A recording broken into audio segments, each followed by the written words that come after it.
আইনস্টাইনকে একবার প্রশ্ন করা হয়েছিল যে আমার সন্তানকে আপনার মতো ট্যালেন্টেড বানাতে চাই কি করব। তার উত্তর ছিল গল্প শোনাও। তিনি আবার প্রশ্ন করলেন যে আপনার থেকেও ট্যালেন্টেড বানাতে চাই কি করব। তার আবার উত্তর ছিল আরও বেশি গল্প শোনাও। আপনি ভাবেন তো একটু চোখটা বুঝে, ছোটবেলায় আপনি কত গল্প শুনেছেন আপনার দাদির থেকে, নানির থেকে, ফুপুর থেকে, মামার থেকে, বাবার থেকে, কিন্তু এই গল্পের পাখিগুলো হঠাৎ করেই সব কোথায় যেন উড়ে গেল, গল্পগুলো আর আসে না, যার ফলে ছেলেমেয়েরা মোবাইল নিয়েই সারাদিন ব্যস্ত থাকে। সো গল্প শোনালে আসলে কি হয় সেটা নিয়ে শুরুতে কথা বলি। প্রথম কথা যেটা বলা হচ্ছে যে আপনার সন্তানকে যখন আপনি গল্প শোনাবেন তার পাওয়ার অফ ইমাজিনেশন বেড়ে যাবে, অর্থাৎ তার কল্পনা শক্তি বাড়বে অনেক গুণে। ভাবুন তো, পথের পাঁচালী এই গল্পটা আপনি আপনার সন্তানকে বলছেন যে ছোট্ট একটা গায়ে অপু এবং দুর্গা বলে দুটো ছোট ছোট বাচ্চা ছিল, তাদের একটা ভাঙাচোরা ঘর ছিল, সেই ঘরে আবার ইন্দিরা ঠাকুরন বলে একটা মহিলা বাস করতো। কাজে এভাবে যখন আপনি গল্প বলবেন সে কিন্তু চোখটা বুঝে তার কল্পনায় এই গল্পের একটা ছবি আঁকবে, অপুর একটা ছবি আঁকবে, দুর্গার একটা ছবি আঁকবে, সেই ঘরটার ছবি আঁকবে, এবং যার ফলে তার পাওয়ার অফ ইমাজিনেশন বাড়বে বহু গুণে, যেটা এই সময়ে আপনার সন্তানের জন্য অনেক অনেক বেশি জরুরি। এরপর আপনি যখন আপনার সন্তানের সাথে গল্প করছেন নতুন নতুন শব্দ ব্যবহার করেন। হ্যাঁ, যেমন মনে করেন যে একটা বিশাল বড় খড়ের গাদা ছিল, সেই খড়ের গাদা থেকে আমি বের হয়ে আসলাম। দেখবেন আপনার ছেলেটা বলছে আব্বু খড়ের গাদাটা কি, তখন আপনি তাকে বোঝাবেন যে খড়ের গাদা হচ্ছে এই বিষয়টা। গবেষকেরা রিসার্চ করে দেখেছেন যে আপনার সন্তানকে যদি আপনি বেশি গল্প শোনান তার স্মৃতিশক্তি অনেক বেশি শক্ত হবে। যদি আপনার সন্তান গল্প শুনতে পছন্দ করে, গল্প পড়তে পছন্দ করে, তাহলে কিন্তু স্কুলের যে পাঠ্য বই আছে এটাও আপনার সন্তান অনেক মজা করে পড়বে এবং এই স্কিলটাও কিন্তু আস্তে আস্তে করে বেড়ে যাবে। সো গল্প শোনালে আসলে হয়টা কি, যদি আরও ডিটেল বলি তাহলে তার অভ্যাস পরিবর্তন হয়। মনে করেন আপনার সন্তান অনেক মিথ্যা কথা বলে, এই মিথ্যা বলো না, এই এত মিথ্যা কথা কেন বলো। এই কথাগুলো বারবার বলার থেকে আপনি যদি সেই বাঘের এবং রাখাল ছেলের একটা গল্প আছে না, দুষ্টু রাখালের, যে রাখালটা বলতে এই বাঘ এসেছে বাঘ এসেছে বাঁচাও, কিন্তু গ্রামবাসী এসে দেখতো কোনো বাঘ আসেনি। এভাবে 2 দিন বলার পর 3 দিনের মাথায় যখন আসলেই বাঘটা আসলো, সে চিৎকার করলো বাঘ এসেছে বাঁচাও, কেউ কিন্তু আর আসেনি।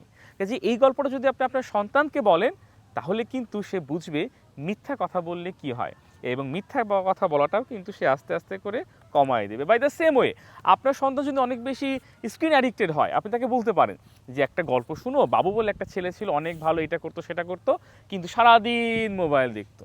এই মোবাইল দেখার ফলে তার চোখে প্রবলেম হওয়া শুরু করলো, সে কাছের কিছুই আর ভালো মতো করে দেখতে পারে না।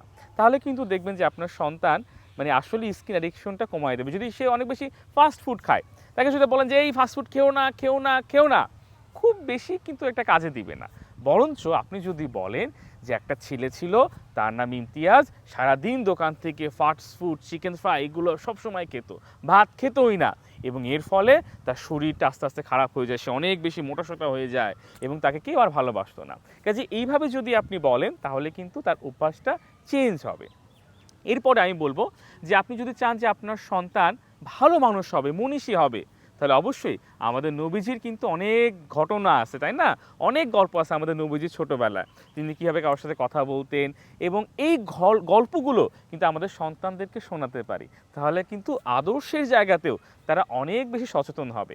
আপনি যদি চান আপনার সন্তানকে সাহসী করে তুলবেন, সাহসের গল্প শোনান, বীরবলের গল্প শোনান, তিতুমিরের গল্প শোনান, দেখবেন সে আস্তে আস্তে করে সাহসী হয়ে উঠছে। শুধু তাই না, আমি বলবো ইতিহাসের গল্প শোনাতে, অর্থাৎ বাংলাদেশের এই যে বাংলাদেশ সৃষ্টি হলো এই গল্পটাও কিন্তু আপনার সন্তানকে শোনাতে পারেন। বা আজ থেকে অনেক অনেক বছর আগে কোনো মানুষজন যখন ছিল না তখন এই জায়গাটা কেমন ছিল, কিভাবে হতো, এই গল্প কিন্তু শোনাতে পারেন।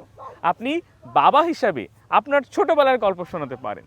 জানো, আমরা যখন খুব ছোট ছিলাম এই গ্রামে তখন এই যে এতগুলো আম গাছ ছিল, এত আম আসতো, তখন নদীটা এমন ছিল, এত মাছ আমরা পেতাম। আমার মনে আছে এখনও, ছোটোবেলায় আমার আব্বু প্রায় গল্প শোনাতো এবং এক রাজার গল্প শোনাতো, এবং মানে আব্বু তাই তাই করে একটা গল্প শোনাতো যে এক দেশে ছিল এক রাজপুত্র, ঠিক যেন তোর মতো দেখতে, তোর নামে নাম, একটা গান গেতো।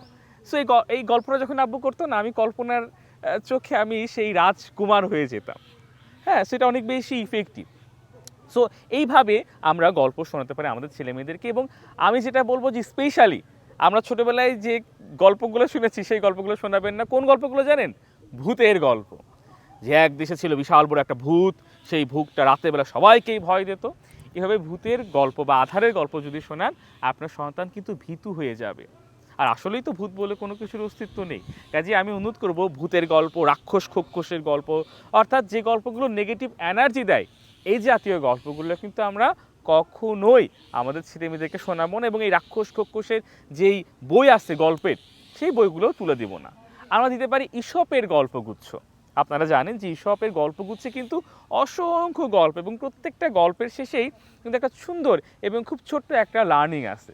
সো এই বিষয়ে তাকে আপনি অনেক বেশি ইন্সপায়ার্ড করতে পারেন। আমি আরও বলবো যে গল্প শোনানোর ক্ষেত্রে না সব থেকে ইফেক্টিভ টাইম হচ্ছে যেটাকে বলে হচ্ছে যে রাতে ঘুমানোর আগে গল্প শোনানো।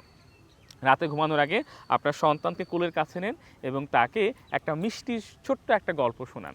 দেখবেন সেই গল্পটা এই সারা রাত তাকে পজিটিভ এনার্জি দেবে, যদি তাকে আপনি পজিটিভ গল্প শোনান। এছাড়াও আমি বলবো যে গল্প বলার ক্ষেত্রে কিন্তু আপনার বাবুর উপযোগী শব্দ আপনি ব্যবহার করবেন, এটা অনেক বেশি ইফেক্টিভ হবে। এবং একই গল্প মাঝে মাঝে করবেন, যেন এই মেসেজটা তাকে বারবার দিতে যাচ্ছেন এটা সে বোঝে। এবং অবশ্যই সেই গল্প সিলেক্ট করব যে গল্পটা একই সাথে মজার এবং শিক্ষণীয়। কাজেই আমি আবারও অনুরোধ করব যে আমার ছোটোবেলায় যেমন স্পেশালি আমার মনে পড়ে যে আমার দাদি যান আমাকে ভাত খাওয়াতেন এবং থালের মুঠো মুঠো করে ভাত রাখতেন, একটা গল্প শেষ হতো আরেক গাল ভাত দিয়ে দিতেন। কাজেই খাওয়ানোর সময়ে গল্প শোনানো এটা কিন্তু একটা ভালো প্র্যাকটিস হতে পারে। আমরা এখন যেমন খাওয়ার সময় মোবাইল তুলে দিই, এটা না তুলে দিয়ে গল্প করব। এর ফলে যেটা হবে, আপনার সাথে তার একটা আন্তরিকতা তৈরি হবে এবং প্রকৃতির সাথেও তার একটা সুন্দর সম্পর্ক তৈরি হবে।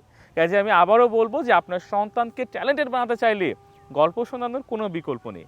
কাজেই আসুন, প্রতিদিন না হোক অন্ততপক্ষে একদিন পর পর আমরা আমাদের সন্তানদেরকে ভালো মানুষ হবার, আলোকিত মানুষ হবার গল্প শোনাই। এবং প্যারেন্টিংয়ের সার্থকতা এইখানে।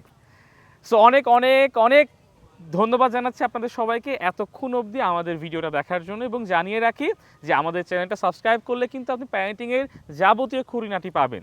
সো আশা করি সাবস্ক্রাইব করে দিবেন, শেয়ার করে দিবেন এবং হ্যাঁ, আমাদের সাথেই থাকবেন। গাছটা কি সুন্দর, গাছটা দেখানো যায় না অমিতা? কোনোভাবে যদি গাছটা দেখানো যেত।